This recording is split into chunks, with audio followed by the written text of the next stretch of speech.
जय श्री कृष्ण। श्रीमद्भगवद्गीता अध्याय 10। अर्जुन उवाच। श्लोक 12। परम ब्रह्म परम धाम पवित्रम परमं भवान पुरुषं शाश्वतं दिव्यमादिदेवमजं विभुम। श्लोक 13। आहु सत्वं ऋषयः सर्वे देवर्षि नारदास्तथा असीतो देवलो व्यासा स्वयं चैव ब्रवीषि में। अर्जुन ने कहा, आप परम भगवान, परम धाम, परम पवित्र, परम सत्य हैं। आप नित्य दिव्य आदि पुरुष, अजन्मा तथा महानतम है। नारद, असीत, देवल तथा व्यास जैसे ऋषि आपके इस सत्य की पुष्टि करते हैं और अब आप स्वयं भी मुझ में प्रकट कर रहे हैं। तात्पर्य: इन दो श्लोकों में भगवान आधुनिक दार्शनिक को अवसर प्रदान करते हैं, क्योंकि यहाँ यह स्पष्ट है कि परमेश्वर जीवात्मा से भिन्न है।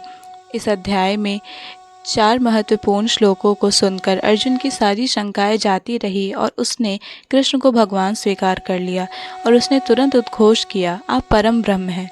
इसके पूर्व कृष्ण कह चुके हैं कि वे प्रत्येक वस्तु तथा प्रत्येक प्राणी के आदि कारण हैं। प्रत्येक देवता तथा प्रत्येक मनुष्य उन पर आश्रित है। वे अज्ञानवश अपने को भगवान से परम स्वतंत्र मानते हैं। ऐसा अज्ञान भक्ति करने से पूरी तरह मिट जाता है। भगवान ने पिछले श्लोक में इसकी पूरी व्याख्या की है।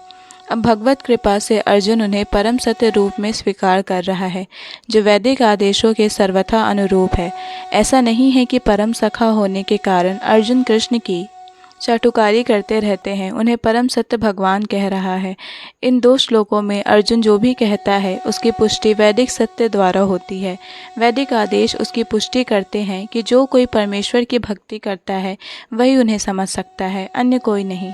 इन श्लोकों में अर्जुन द्वारा कहे शब्द वैदिक आदेशों द्वारा पुष्ट होते हैं। केन उपनिषद में कहा गया है कि पर ब्रह्म प्रत्येक वस्तु के आश्रय हैं और कृष्ण पहले ही कह चुके हैं कि सारी वस्तुएं उन पर आश्रित हैं।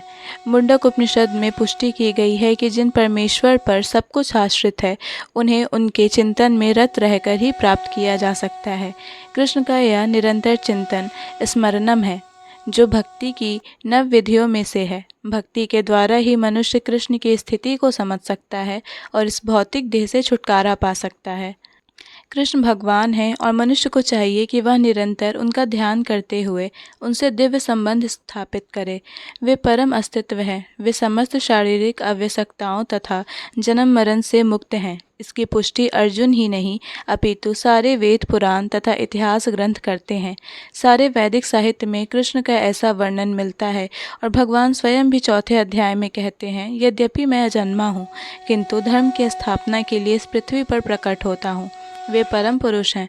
उनका कोई कारण नहीं है, क्योंकि वे समस्त कारणों के कारण हैं और सब कुछ उन्हीं से उद्भूत है। ऐसा पूर्ण ज्ञान केवल भगवत कृपा से प्राप्त होता है। यहाँ पर अर्जुन कृष्ण की कृपा से ही अपने विचार व्यक्त करता है। यदि हम भगवत गीता को समझना चाहते हैं तो हमें इन दोनों श्लोकों को कथन के स्वीकार करना होगा। यह परंपरा प्रणाली कहलाती है, अर्थात गुरु परंपरा को मानना।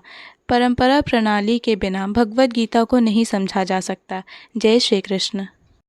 भगवत गीता के सभी श्लोकों को सुनने और समझने के लिए हमारे चैनल को सब्सक्राइब करें। अगर वीडियो पसंद आया हो तो इसे लाइक और शेयर करें।